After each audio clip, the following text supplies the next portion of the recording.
What's up, everybody? This is Jacob, the Sports King, coming back for my fourth video on sports predictions, and I've had fairly good success in almost all of them. I'll break down my records for you in case you haven't been following, which I'm sure many of you haven't been going through my picks and checking right or wrong for every single one, but I have because I like to present my stats to you guys and just give you kind of an update on how everything's going. Um, In the NCAA bowl games, I've had my best success. I've been 8-3 straight up since I've been doing YouTube picks, and I'm 7-4 against the spread, with the most recent bowl game being Baylor. I told you guys in my previous video that if you wanted to watch an exciting game with a lot of points, that's the game to watch. I said that in my last video. Quoting myself in that game, and uh, my prediction was only 45-31, which I thought was plenty of points, but this game ended up being 67 for Baylor and 56 for Washington. It was an incredible game if you got to catch it. Almost no defense. Some people were saying it was awesome. It was just so much fun to watch. And other people were saying it was pathetic. How so many points could be scored. How bad the defenses were. But anyways, I thought it was incredible just because it's a little history in the making. 1,400 total yards with the two teams combined. And RG3 prevailed in the end and covered the spread like I said they would. I said that I like Baylor offense more than Washington's offense. The only reason why I picked them, and that's why they won, because there was no defense in that game. The NBA, I did a video on the 25th and 26th opening day games for most teams except for Utah. I think was the only exception that didn't play yet. But I went 10-6 in the NBA straight up, which is subpar. A lot of people can be able to call about 70% on the straight up NBA games. Same with the NHL. You just know what team is better, and there's teams that'll make a few upsets in there and throw off everyone's picks. So I did okay in that. The NFL, I kind of had a disappointing week in my eyes last week. I went 8-8 against the spread, which some people say isn't bad because against the spread it's hard to pick. But I've had fairly good success throughout the NFL. It's been my strong point in most of my picks, with the exception of the bowl games. I've done great in bowl games, but I had a so-so NCAA regular season picking. But NFL against the spread went 8-8. So I think I should be able to do a little better than that.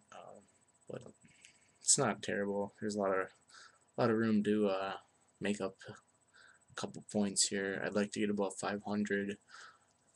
So I'm going to deliver Week 17 NFL picks in this video, and we're going to get right into it. We got New England at home against Buffalo. Now, New England isn't playing for anything, and neither is Buffalo, so if you're looking for games to follow that have playoff meanings, this isn't one of them. But New England has said that they're going to play Brady. He had an x-ray. Everything seemed to be fine. But Buffalo's been playing pretty good lately and losing, but keeping it close. CJ Spiller's been a been great in production for Buffalo lately. I'm gonna take Buffalo to cover 12.5. They're getting, so I'll take Buffalo plus 12.5. Bears are at the Vikings. Bears have had pretty good success against the Vikings in the previous years. As you guys know, I am a Vikings fan, so I may be a little biased on this one. But last week I told you guys that the Vikings were going to beat the Redskins and forget about the 7 points that they were getting for the spread. Washington was favored by 7. I straight up said the Vikings are going to beat the Washington Redskins, and they did. I think the Vikings at home plus half a point is a pretty good option here. I think they'll win. It's kind of a really tough game to call. Ponder hasn't been great, but I like Ponder better than Haney. And if Ponder gets pulled, I think Webb's probably the best option at quarterback in this game. But I almost hope the Vikings lose so they don't get a lower draft pick. But I think they're going to win the game. I like Gerhardt better than the backup squad for the Bears. I mean, it's been injury after injury between Forte, Barber. I think they got Hall as their running back now. Just kind of by committee, and Haney's not a good quarterback. Bears have no playoff chance. Vikings have no playoff chance. Not too many indications here in this game except for draft picks. So Lions are getting a point or negative a point and a half at Green Bay. Now I know that Rodgers is going to play in this game, but I think it's only going to be for a series or two. That's pretty much what I've seen on everything that I've read. But Stafford is planning on their Lions are planning on playing their starters throughout, kind of a tune-up for the playoffs they're in, and the Lions are in, and so are the Packers. So there's not too many indications in this game. Spots are locked up in this game. Nothing can really change anything. Packers got the 1 seed. So I'm gonna take the Lions negative half a point, 1.5 points. If they play their starters, which they are going to, I'm gonna take them just because. Really, I don't really have much reasoning behind it, but I'm gonna take the Lions. Other than the fact that Stafford's gonna play longer than Rodgers. So. Titans at the Texans. Titans have a very, very, very, very, very slim playoff chance, believe it or not. I think a lot to fall in their place. There's 4 games that have implications on their chances of playoffs. Their own game, Cincinnati's and Baltimore's, the Jets and the Dolphins, and Oakland and the Chargers. There's a million different combinations that have to happen, but the Titans do have a chance. I think they're going to win against the Texans because they're not playing for anything. They got everything locked up that they can have. So Titans at negative 2.5 is my pick. Colts are at the Jaguars. Now I think the Jaguars are a lot better team than they were at the beginning of the year. Maurice Jones-Drew has played great lately. I like him a lot as a running back. Gabbert's stopped being a turnover machine and turned over the ball only a couple times the past few games. So I like the Jaguars pretty confidently at negative 4.5. Although the Colts are all of a sudden caught fire after 0-13 and winning 2 in a row.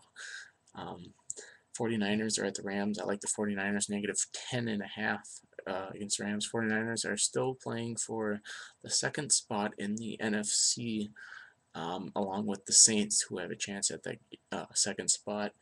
The 49ers, I think, are a lot better team than the Rams, and they're going to be playing their starters because they want that 2nd spot. So I'm going to take the 49ers to cover the 10.5 points.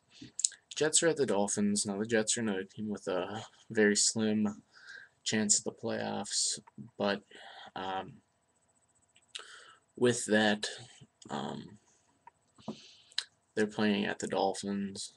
I'm going to take the Jets getting at 1.5. Now the Dolphins, in my eyes, are one of the best teams with a losing record.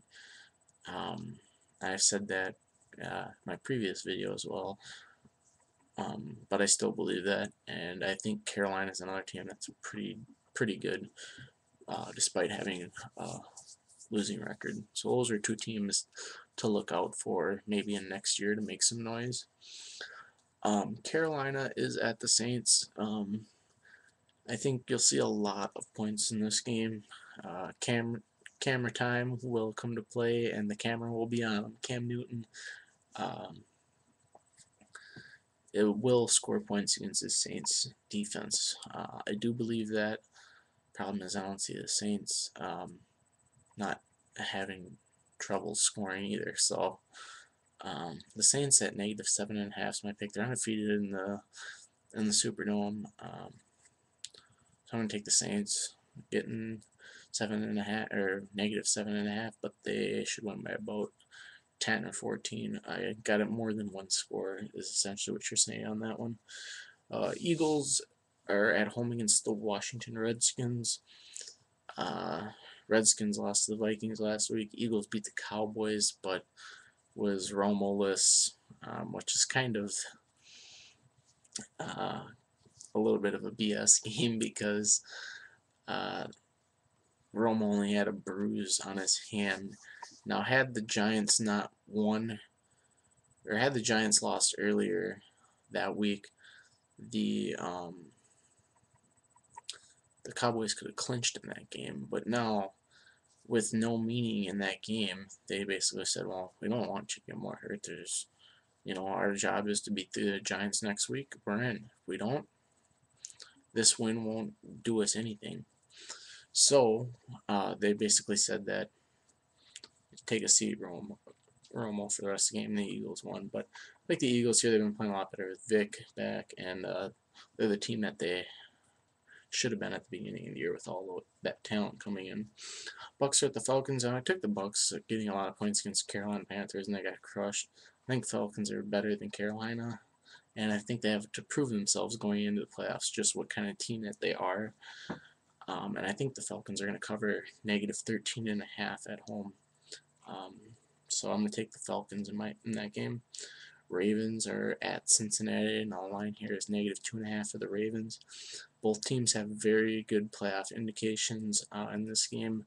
Ravens can win the division, and Cincinnati can get in as a wild card with a win. But with that said,